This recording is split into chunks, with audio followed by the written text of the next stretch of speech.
A warm namaste and a big hello to all of you amazing and beautiful people out there. Welcome to my channel and welcome to this collective reading, which is very, very intense and deep. And it's definitely for those people who are on the path of ascension. If you relate yourself or if you resonate with the labels like Twinflame, Starseed, and Light Workers, definitely this channel is for you. And I hope that this reading also helps you out. But this may or may not resonate 100%. If it does, then do mention in the comment section. Otherwise, if you are present here right now, then do mark your attendance by saying I am present and the place you are from, the location, and also claim the energy of being present, because you know what? Being present is a gift, and that's what all of us are here to receive. So let's dive deep into this reading.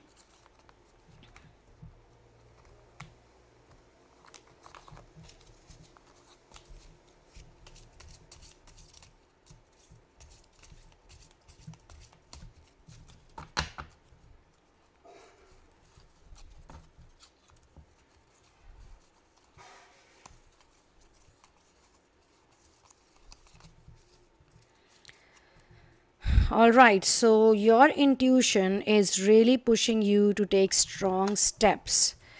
It's an indication of a difficult situation in your life that you were a part of, and you actually reached like a peak point in that situation where it was too hard for you to handle it, and you were feeling a strong need to move away from it, but also you had to solve it.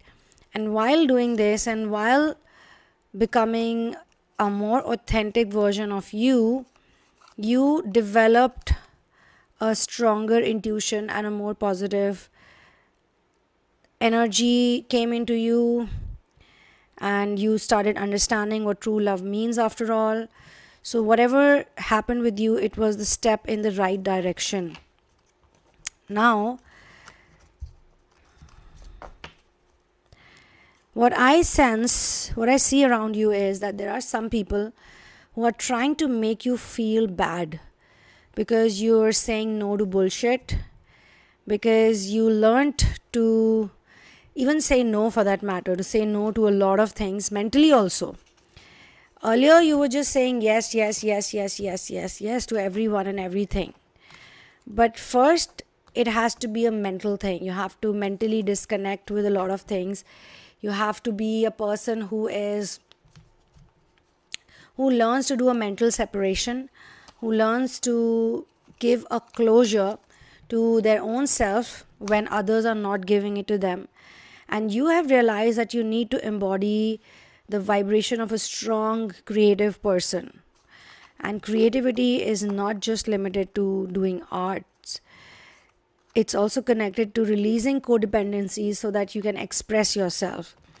So what I sense here is that some people try to make you feel bad when you're trying to grow, to be more authentic, or some of the very low vibrational stuff that a lot of people are involved in when they live their life on a regular basis. People are just doing a lot of things without even questioning those things, without even asking, like, does it even suit them? Is it really good for their growth? Is it coming from their heart space or their soul? None of that. So people don't like to be shown the mirror, because if you show them the mirror, they can see their weaknesses. But you actually, by being yourself, you have been showing this mirror to a lot of people.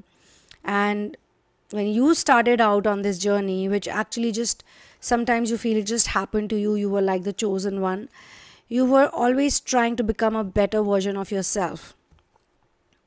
But this is not something that everyone can do, okay? Or even attempt. Doing comes much later. Even they don't want to attempt it. They feel whichever way their life is going on, it's okay.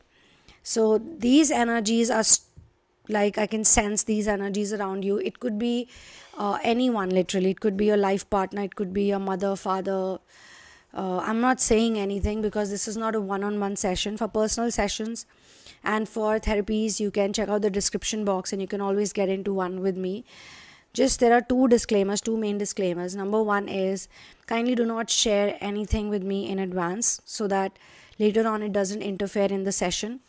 And I use spiritual tools and modalities, intuitive tools especially, to get the best answers, and all credit goes to masters and source for it. And secondly, if you're from India, then you have to email to me at TheSunamoon@gmail.com. The email is also mentioned below in the description box, so that you can get my Paytm and GPay details to book the session. Otherwise, you all can use the PayPal link, which is also given in the description box. So this is a collective reading. So I'm sensing that there is someone around you. It could be literally anyone.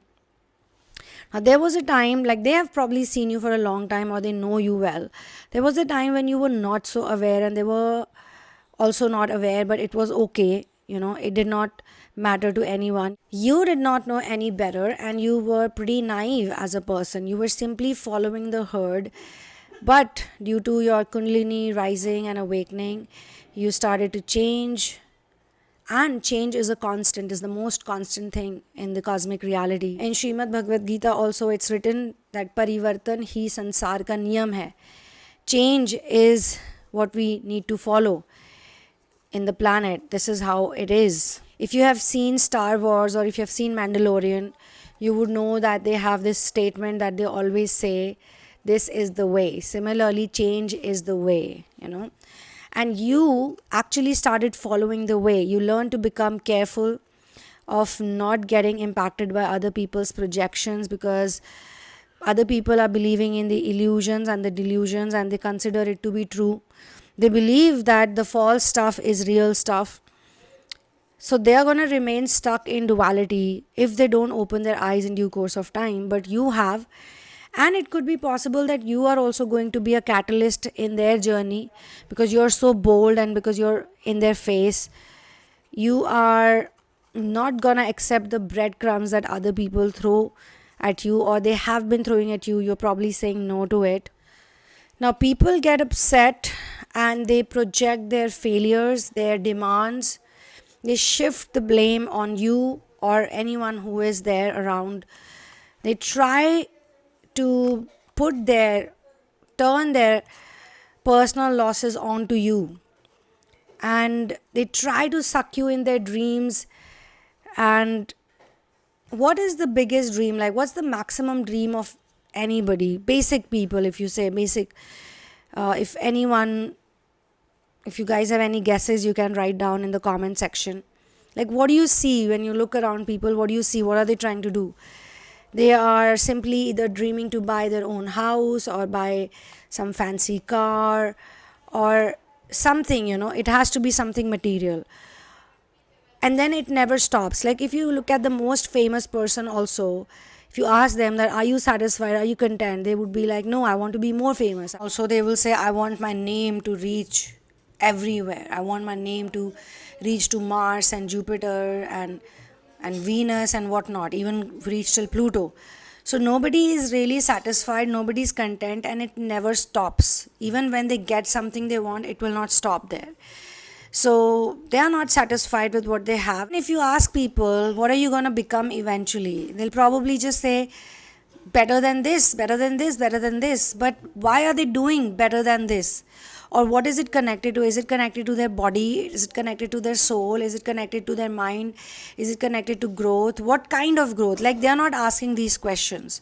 So when you tell these people that you're looking for true love and you want to be content and you're doing inner work and you're not gonna settle, you ain't gonna settle for breadcrumbs or abusive relationships or incomplete relationships, or trying to always fulfill other people's expectations, or even like depending on other people to make you happy.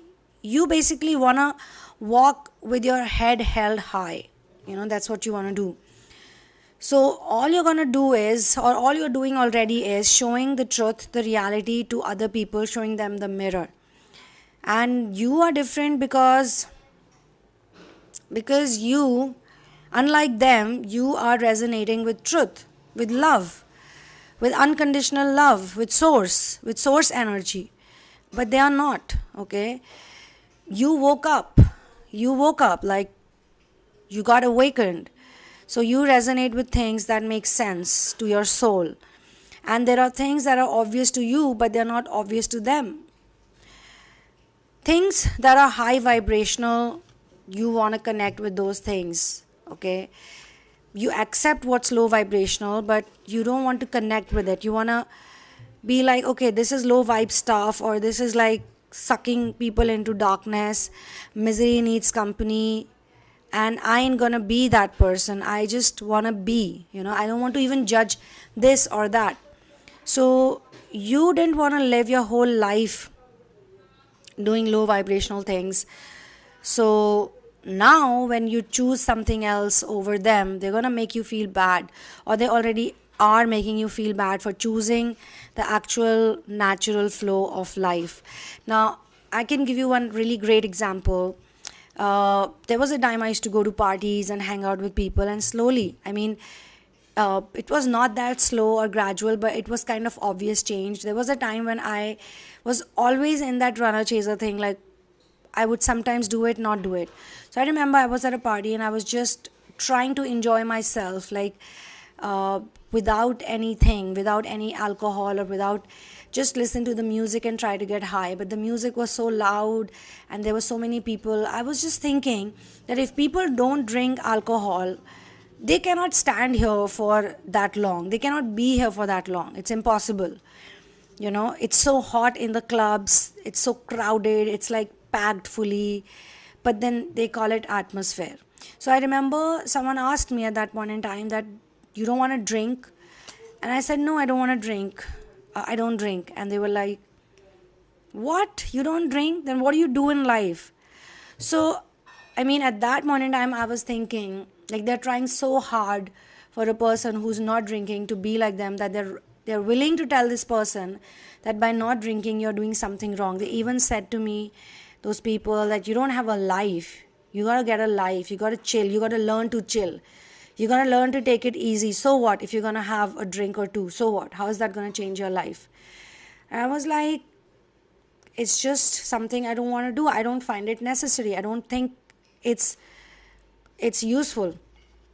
So this is what is happening with the world around you. They know that what you're doing, the decisions you're making, the things you're bringing into your life, it's actually good for you, for your health, for your mind, for your body, and for your soul. But they don't want you to do it because they are not doing it. So they are like, since we need company, we need all of us to be the same. You can't be different. You can't be this. Okay? So you are choosing the natural flow of life, and this person, whosoever it is, it can be they, it can be one person, it can be more than one person, it can be very close to you, it can be any kind of connection. Okay?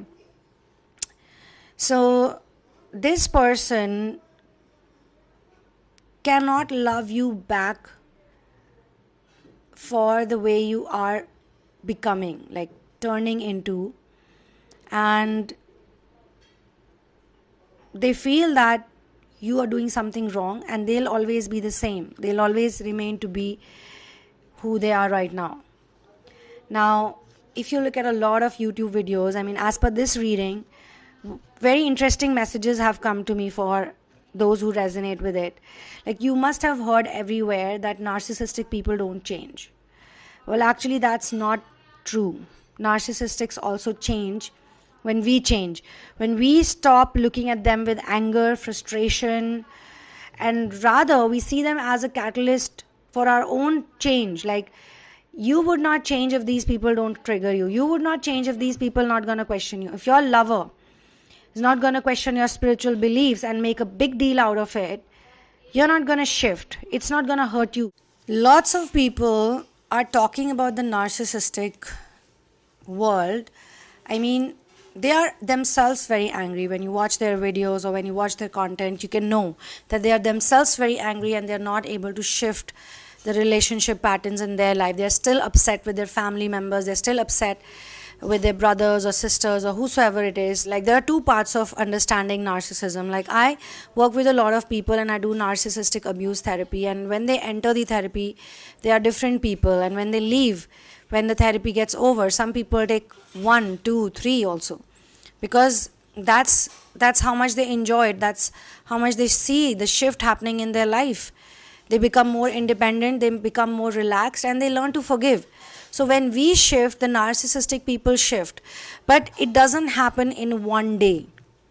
And nothing happens in one day. This world, this planet, this cosmic reality is not created for people who are in a hurry. That's why this label of runner is given to the runner, because the runner cannot really deal with a lot of things, and they run. They run away from the problems. They run away. They look for a hideout. They look for another place, a comfortable place. They cannot face the fear. And when they run away and they go into some other place or someone else's arms, they fall into those people's arms or laps or whatever it is, then they realize that it's full of thorns. But from the outside, it looks so enchanting and so amazing and so attractive. What you're doing to them is you're going to be showing them, here's the flower, here's the leaf, here's the stem, and this is where the thorns are, if there are any. Some flowers will have thorns, some will not. You're just trying to be as honest as you can be, whether it's a lover, whether it's a friend, whether it's anyone. But they cannot process this in one day. They have to see it. Like when you walk the talk, they see it. When you don't get affected at all, they see it. Believe it or not, but they see it. For those who are working on this issue, they know. It's not easy to forgive. At times, it's very difficult to forgive someone who has abused you, someone who has ignored you, someone who's left you behind, someone who's challenged you. Sometimes it's really hard. Lots of things are very difficult, but the winner is the person who is able to cross over. So you're actually not asking for a lot. You're not asking for too much. This is basic stuff that you're asking from these people. And if they cannot give even the bare minimum to you, even the bare minimum, even like the most like survival stuff to you, in times you need them the most, maybe you're sick, maybe you're unwell, maybe you have a financial crisis, something is happening to you, and they cannot be there for you even at that time. They have no compassion, they have no understanding. If they cannot support you or take a stand for you for the basic humanitarian stuff, then you have decided, and I think it's a correct decision, that you're not going to take it personally. I'm not telling you to run away. I'm not telling you to walk away. I'm not telling you to chase anyone. I'm not telling you to remain stuck. What I'm telling you here is what is being shown to me is that some of you have decided that you're not going to take it personally. And that's where it becomes a game changer. This whole thing becomes a game changer for you, because bad energy is always wanting to enter into your zone. Okay? It's always trying to do that, and you don't give it that place. You don't allow it that space by not taking it personally. You say, okay, fine, these people or this person cannot understand. I have a certain expectation from them. They cannot fulfill that, and they have certain expectations from me, and I cannot fulfill that. So it's okay. I'm going to make a note of it, a mental note of it, and I'm going to go within. I'm going to ask source or masters or whosoever I'm working with. I'm going to ask them, why does it hurt? And what's the solution for this pain? I'm going to do that. So it's almost like there for some people. Some of them are already into it. Some of you are already into it. Some of you are working through it. Once you understand the nature of a person, any person, whosoever is connected to you, whatever they may be like, greedy, selfish, inhuman, backstabbing, fake, hypocrite, false, or they could be extra sweet, polite, and wasting your time maybe sometimes just unnecessarily, whatever it is, you don't think in your head anything else because you don't want to waste time, you don't want to get drained, because there's also a game into this. Like you react and then they react, and you react and then they react, then they shift the blame on you again, and then you want to blame them. Like it goes on and on and on and on and on and on. You just mentally think, you make a note of it, you try to kind of sink into that feeling and then let it go. Like you understand it from all angles and perspectives. Maybe you understand their perspective also. You also be like, okay, I'm going to show them some compassion, okay? Because if they knew what I know, then they won't be doing this at all. Like even if someone would pay them like $1 million for it, they will not do it. So it's their loss. If they don't want to fix or heal or move ahead, it's their loss. They're going to be suffering, they're going to be stuck in that energy. It's going to be their, all of it's going to be their thing. So you're not getting drained because of others, no matter how close they are to you. So there is a guidance with this. At the end of most readings, there's a guidance. When you don't take it personally and you detach from the identities, not the souls, the identities, you don't anymore depend on them for anything, for their validation, for emotional support, for stamp of approval, for making you feel a bit less lonely or whatever it is. You can be happy doing whatever you love. You can literally be happy doing, or you can just simply do those things, not worry about anything else. How it's gonna work out, what's gonna happen. You're just by yourself, you're a lone ranger, and you could be with that person too. Like for some of you, as I just said, that I'm not asking anyone to leave. Like maybe you cannot leave, maybe you're living under the same roof, maybe it's your partner that you're facing these problems with, and you cannot go away because you have children, because you have some situations to deal with, you've got finances to deal with together. Or maybe it's your family, maybe you got someone you take care of, but they are in narcissistic energies, they don't understand. So you just look at that person like, this is a person giving me stimuli, this is what you're doing, a lot of you doing in this, as per this reading. And those who are not, it's a timeless channeling session. Okay, so this is where I'm going to close this session. You can get my book, In the Name of Love, A Journey of Finding Your Ultimate Soulmate. It's a very high vibrational book. You can get it on Amazon Kindle. Please get only the Amazon Kindle copy, not the paperback copy, because Amazon Kindle or the ebook is the latest edited version. I will see you in another one. One love, peace out, and Jai Shri Ram.